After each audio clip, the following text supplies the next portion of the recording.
सोमनाथ गोटे multinational company रे branch manager भाव में काम करुला। दिने ऑफिस काम सारदे से घर को जीवाई बहुत विलंब हो सारी। शीत दिन थिला तेणु शीघ्र शीघ्र अंधार हो गला। ठंडा भी आरंभ हो जाइथिला। से निज ऑफिस रु बाहरी बस स्टैंड आड़ को चली चली जाउथिबा बेले ताकू पछरु कहीं जने डाकिबा भली सुनागला, रही जाओ। सोमनाथ सेठी अटकी जाई पछकू बुली चाहिला, हेले पछरे केही नथिले। पुणी थरे से डाक शुणागला, आगकू देख। से पुणी बुली पड़ी सामना को देखा बेलू तले किछि चकमक जिनिस देखागला। से आश्चर्य होई से चकमक करुवा जिनिस आड़कू गला। आउ देखिला बेलू सेठी गोटे हीरा पड़ी।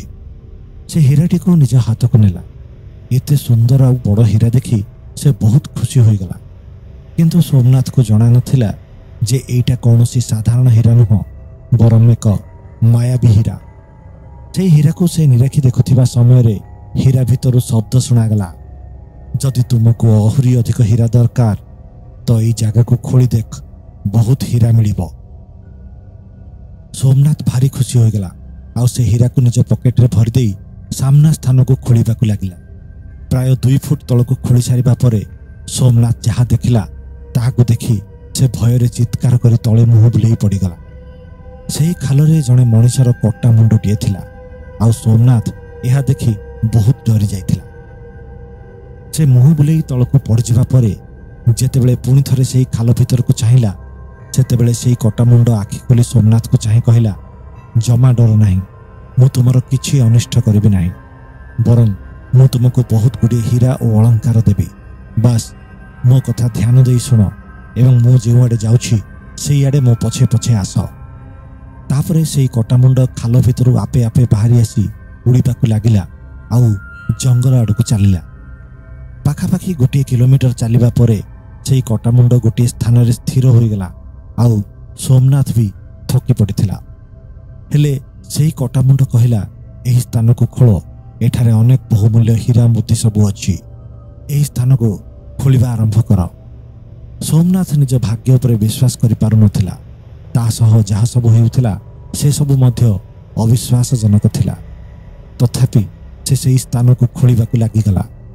अनेक समय खोलिबा परे हीरा मोती तो मिलिला नहीं, किंतु सेही कटा मुंडर बाकी शरीर सेठी मिलिला। सोमनाथ को एबे भय लागिला, किंतु से उपायहीन थिला। एही समय रे सेही कटा मुंड कहला, एबे तुमको मोर शेष काम करिबाकू हेबो, तापरे मु तुमको धनी करदेबी। तमे केउठी भी हेउ गोटे ढाल रक्त जोगाड़ करिबो। गोटे ढाल रक्त? किंतु एते रक्त मु कोठू पाइबी? सोमनाथ प्रश्न कला। कटा मुंड कहला, मो सह चल। सेमाने जंगल रो किछि किछि खोला अंचल को आसुथिबा बेले रास्ता देखागला। आउ से कटा मुंड सोमनाथ को कहला, देख से रास्ता रे जने लोक चली चली जाउछि, ताको मारी देई ता रक्त आनी दियो। सोमनाथ बहुत डर जाई कहला, ना ना ना ना, एइटा मो द्वारा हबनी, मु ए सब करि परिबिनी। जदि न करिवो तेबे तुमको यार परिणाम भोगिबाकू पड़िबो कही कटा मुंड सोमनाथ को धमकाइला। तुमर सारा जीवन नरक होई जिवो। सोमनाथ हाथ जोड़ी कहला, मते क्षमा कर दियो, किंतु एई काम मु करि परिबि नाही। ताको मारिदेले पुलिस मते गिरफ करि नेबो, मो जीवन जेल रे बितिबो। हेले सेते बेलकू से कटा मुंड उत्त्यक्त होई सारथिला। आउ किछि मंत्र गुणगुण होई गाइबा परे गोटे धारुआ छुरी और गोटे ढाल प्रकट हो गला। सेही सब जिनिस नहीं से कहिथिबा कथा को पालन करिबा पई पुणी से सोमनाथ को धमकाइला। जदि सोमनाथ से कथा न माने तो ताहार पूरा परिवार को से ध्वंस करदेबो बोली धमकाइला। सोमनाथ पाखरे आउ कौनसी उपाय नथिला। अगत्या से अंधारर फायदा उठाई से छुरी को नहीं लोकटी को हत्या करिबा परे तार ताजा रक्त को सेही ढाଳରେ धरी कटा मुंड सह से माने खोलिथिबा गात पाखकू गला। कटा मुंड भारी खुशी थिला।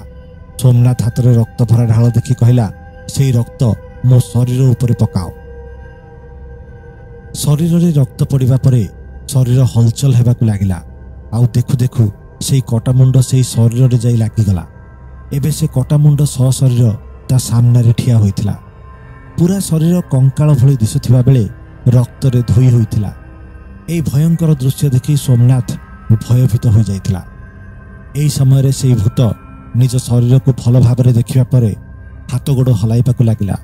ଆଉ ଜୋର ଜୋରରେ ହସିବାକୁ ଲାଗିଲା। ହସୁ ହସୁ ସେ ସୋମନାଥକୁ ଚାହିଁ କହିଲା, ମୋତେ ପୁଣି ଥରେ ଜୀବନ ଦେଇ ତୁମେ ମସ୍ତ ବଡ଼ ଭୁଲ କରିଦେଇଛ।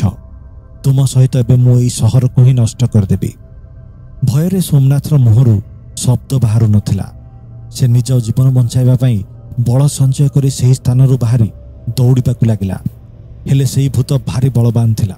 ସେ ଡେଇଁ ପଡ଼ି ସୋମନାଥକୁ ତଳେ ଠେଲି ପକାଇଦେଲା ଆଉ କହିଲା, ମୋତେ ଭାରି ଭୋକ ଲାଗୁଛି, ମୋତେ ମାଂସ ଦରକାର, ମୁଁ ତୁମ ମାଂସ ଏବେ ଖାଇବି। ଭୂତ ନଇଁ ପଡ଼ି ସୋମନାଥର ବେକକୁ କାମୁଡ଼ିବା ପୂର୍ବରୁ ହିଁ ତା ମୁଣ୍ଡ ପୁଣି ଥରେ ଶରୀରରୁ ଅଲଗା ହୋଇଗଲା। ସୋମନାଥ ବୁଝିପାରିଲା ନାହିଁ ଏହି ଚମତ୍କାର କେମିତି ହେଲା।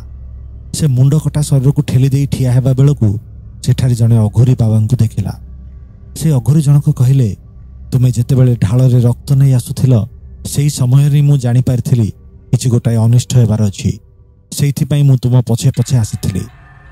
ସେହି ଭୂତକୁ ମାରିବା ପାଇଁ ଆବଶ୍ୟକ ମନ୍ତ୍ର ଶକ୍ତିର ବ୍ୟବହାର କରି ମୁଁ ତାକୁ ପୁଣି ଥରେ ନର୍କକୁ ପଠାଇଦେଲି।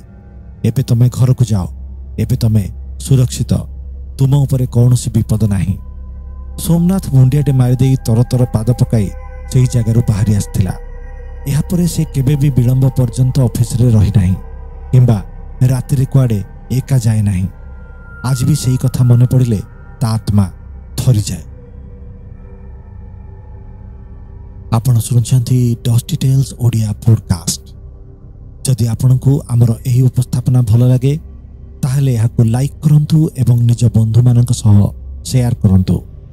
ଆମ ଚ୍ୟାନେଲକୁ ସବସ୍କ୍ରାଇବ୍ କରନ୍ତୁ। ଧନ୍ୟବାଦ।